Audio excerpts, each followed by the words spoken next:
আসসালামু আলাইকুম এভরিওয়ান। আজকে আমার রেসিপি বড় মাছের পেডি দিয়ে আস্ত বেগুন দু পেঁয়াজা করব। বড় মাছের পেডি দিয়ে আস্ত বেগুন দু পেঁয়াজা করার জন্য এখানে আমি যা যা নিয়েছি তা হচ্ছে কয়েকটা বেগুনকে এভাবে কেসে আমি ফাঁকা করে নিয়েছি। এখানে কিছু বড় মাছের পেডি নিয়েছি। এখানে পেঁয়াজ কুচি, ধনেপাতা কুচি, কাঁচামরিচ কুচি এবং পেঁয়াজের কলি কুচি নিয়েছি। এখানে পরিমাণ মতো হলুদের গুঁড়ি, মরিচের গুঁড়ি, জিরার গুঁড়ি এবং পরিমাণ মতো লবণ নিলাম। এখানে একটু পেঁয়াজ বাটা নিলাম এবং একটু রসুন বাটা নিয়েছি। তো এবার চলুন দেখি কিভাবে আমি বড় মাছের পেডি দিয়ে আস্ত বেগুন দু পেঁয়াজা করি। তো প্রথমে আমি মাছের মধ্যে একটু হলুদের গুঁড়ি এবং একটু মরিচের গুঁড়ি দিয়ে ভালো করে মেখে নেব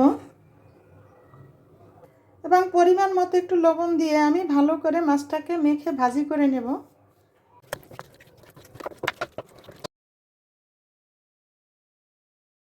তো প্রথমে প্যান গরম হলে আমি প্যানের মধ্যে তেল দিয়ে দিলাম। এবার মাছগুলোকে তেলের মধ্যে দিয়ে আমি ভেজে নিলাম। এভাবে মাছগুলোকে তেলের মধ্যে দিয়ে আমি ভেজে নিচ্ছি।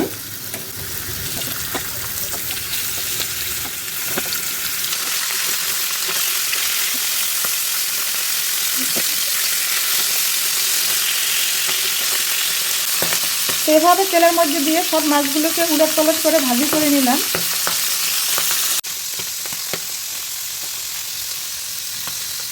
তো প্রথমে কড়াই গরম হলে আমি তার মধ্যে তেল দিয়ে দিলাম। এবার পেঁয়াজ কুচি দিয়ে দিলাম।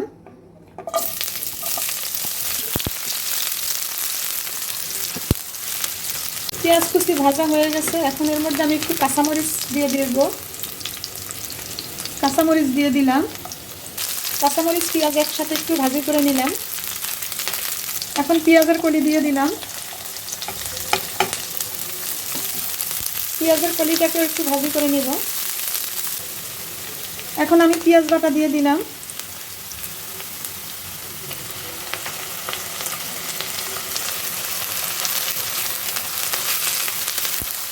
পেঁয়াজ বাটাও একটু ভালো করে ভাজি করে নিতে হবে।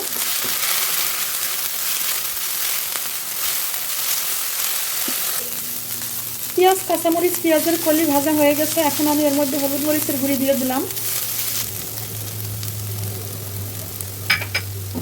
হলুদ মরিচের গুঁড়িটাকে একটু ভালো করে নেড়ে ছেড়ে মিশিয়ে নিলাম, একটু ভাজি করে নিলাম ভালো করে। এখন এর মধ্যে আমি পানি দিয়ে দিব। মশলা ভাজি করা হয়ে গেছে। এখন আমি পানি দিয়ে দিলাম।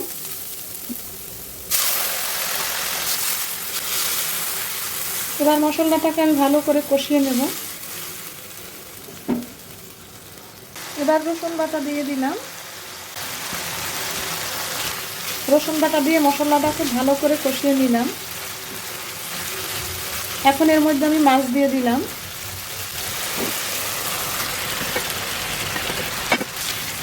মাছটাকে একটু মশলার মধ্যে ভালো করে কষিয়ে নেব।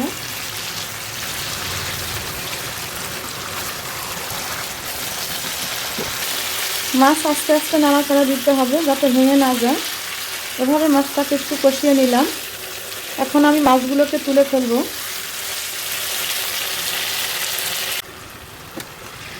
মাছগুলোকে এখন আমি তুলে নিলাম।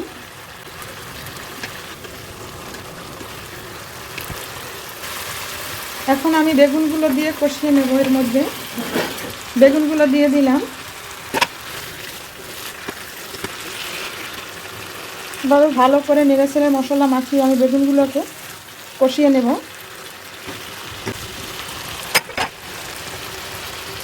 এখন আমি একটু ঢাকনা দিয়ে দিলাম।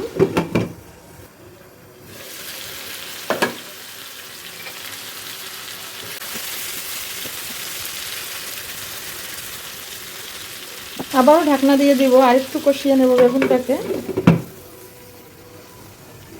এভাবে ঢাকনা দিয়ে আমি একটু বেগুনটাকে ভালোভাবে কষিয়ে একটু সিদ্ধ করে নিব।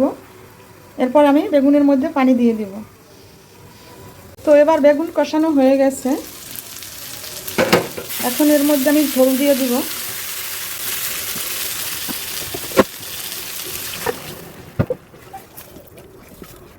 তো বেগুনটা সিদ্ধ হওয়ার জন্য আমি এখন ঢাকনা দিয়ে দিলাম।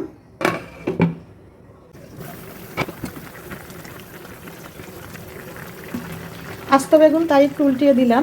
এবার আমি এর মধ্যে মাছ দিয়ে দিব।